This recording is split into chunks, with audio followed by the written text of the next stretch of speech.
cerita yang punya logika. Bagi yang tidak punya logika, skip aja. Kalaulah saya kembali mengingatkan Anda tentang gerakan teror Islamis radikal, saya tidak sedang menakut-nakuti. Saya tidak sedang ingin membuat Anda ketakutan melihat orang bersorban, berbaju gamis, berjanggut, bercadar. Saya tidak ingin Anda menyamakan Islam dengan teror. Tapi saya wajib mengingatkan adanya ancaman nyata kaum Islamis radikal yang bersedia melakukan aksi teror untuk mencapai tujuan mereka. Ancaman itu bukan mengada-ada. Jadi kalau saat ini Anda melihat Polri atau Densus kita bersikap tegas menindak kelompok-kelompok tersebut, tolong dukung aparat keamanan kita. Ancaman Islamis radikal itu bukan hasil konspirasi untuk menghancurkan Islam di Indonesia. Kaum radikal yang bisa menjelma menjadi kaum teroris itu adalah mereka yang percaya bahwa mendirikan negara Islam adalah sebuah kewajiban dari Allah. Dan karena itu mereka akan melakukan apapun untuk memenuhi kewajiban itu, termasuk membunuhi orang. Kita tidak perlu lagi berusaha mengingkari bahwa Front Pembela Islam FPI adalah organisasi di mana mereka berkumpul. FPI dulu mungkin dibentuk untuk memperjuangkan kepentingan kelompok-kelompok yang berseteru dalam kancah politik Indonesia. Belakangan mereka menjelma menjadi organisasi penyedia jasa preman untuk pihak-pihak yang bersedia membayar.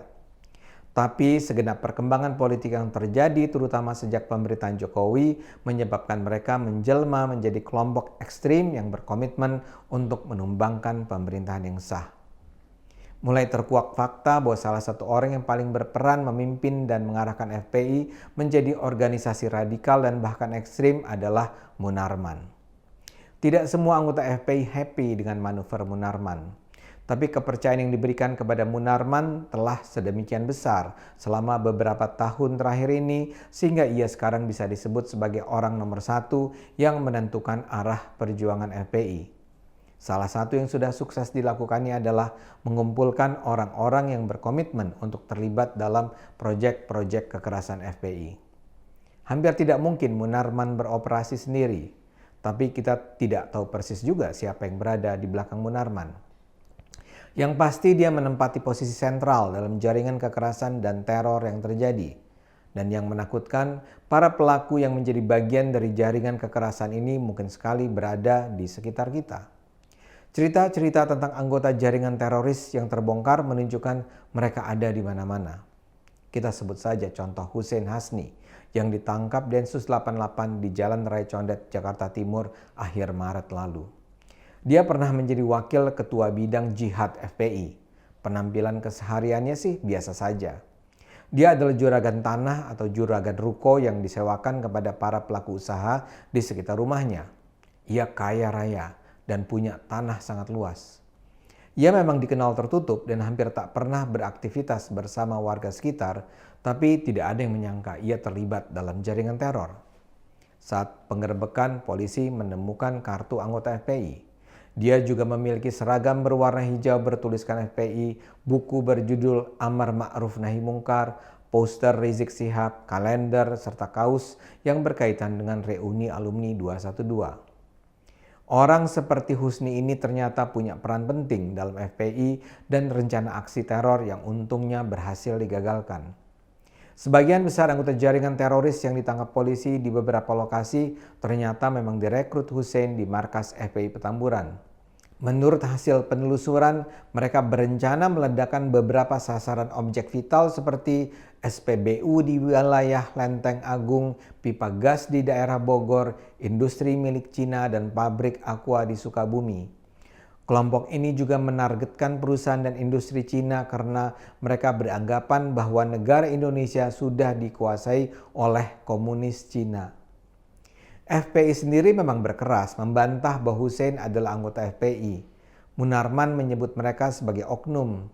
Tapi fakta-fakta yang terkumpul menunjukkan sulit untuk membantah mereka adalah bagian organik dari FPI. Walaupun secara organisasi FPI sudah bubar, namun ex-anggotanya dan simpatisan FPI yang sudah terikat dalam jaringan yang kokoh selama bertahun-tahun sangat mungkin terus mengembangkan aksi ideologis, politis, dan terornya walau tanpa menggunakan nama FPI. Bom yang dibuat oleh kelompok Hussein adalah bom TATP atau dikenal juga dengan sebutan yang menyeramkan, Mother of Satan. Julukan itu diberikan karena TATP adalah bom kimiawi yang sangat berbahaya dan punya daya ledak tinggi. TATP adalah jenis bom yang mudah dibuat tapi sangat sensitif dan tidak stabil, dan kalau ada sedikit saja salah penanganan, bom ini akan meledak. Bahan peledak TATP yang ditemukan polisi di 2 lokasi mencapai 4 kg yang kalau dikembangkan bisa melahirkan 200 bom siap ledak. Mereka bahkan berencana menggunakan alat remote agar bisa meledakkan bom dari jauh. Walau kaya raya, Hussein tidak mau pendanaan ditanganinya sendiri. Kelompok ini juga mengumpulkan uang dengan cara infak setiap ada pengajian yang dilakukan bergilir di rumah anggotanya. Pembelian bahan kimia dilakukan berkali-kali untuk menghindari kecurigaan. Bila semua bahan peledak sudah siap, itu akan dibagikan kepada DPW FPI di Jawa Barat dan Jawa Tengah. Mereka juga melakukan aksi pengisian ilmu kebal di rumah Abah Popon di Sukabumi. Ini dilakukan agar mereka kebal terhadap senjata polisi dan tidak perlu takut pada saat melakukan aksi. Para anggota juga diwajibkan berbaiat dan janji setia serta bersumpah tidak akan menyebutkan nama-nama anggota yang terlibat jika ditangkap oleh pihak kepolisian. Saat ini polisi dan Densus 88 masih terus berusaha membongkar jaringan teror ini. Salah satu daerah yang berulang kali disebut adalah Makassar. Kita mungkin hanya mengingat adanya aksi bom bunuh diri di Gereja Katedral Makassar Maret lalu. Namun informasi sesungguhnya jauh lebih luas. Pada awal tahun ini polisi sudah menangkap sekitar 20 orang terduga jaringan teroris di Villa Mutiara Makassar. Mereka tergabung dalam jaringan Jamaah Ansharut Daulah atau JAD yang berkedok pengajian. Setelah ditelusuri diketahui bahwa ada banyak irisan keanggotaan JAD dan FPI. Pasutri pelaku bom bunuh diri di depan gereja katedral itu sangat mungkin terkait dengan organisasi ini. Dan minggu lalu kita mendengar polisi menangkap 6 terduga teroris yang terkait dengan aksi bom bunuh diri itu yang tergabung dalam grup Batalion Iman. Total saat ini sudah ada 33 terduga teroris yang ditangkap pasca bunuh diri Makassar. Dan salah seorang diantaranya adalah pensiunan BUMN. Yang menarik, mereka semua mendapat pelatihan teror di sebuah kompleks perumahan bernama Villa Mutiara di Makassar. Sekedar catatan, Villa Mutiara inilah tempat di mana pada tahun 2015 berlangsung pembaiatan anggota ISIS. Dan di acara itu hadir Munarman. Jadi saya sama sekali tidak ingin membuat Anda semua resah. Saya hanya ingin mengatakan jaringan teroris itu ada dan sangat mungkin terkait dengan FPI.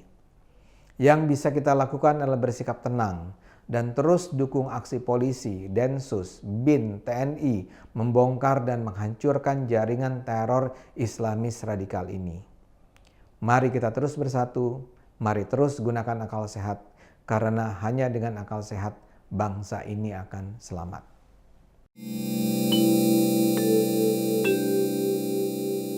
Video ini hanya untuk mereka yang punya logika. Bagi yang tidak punya logika, skip aja.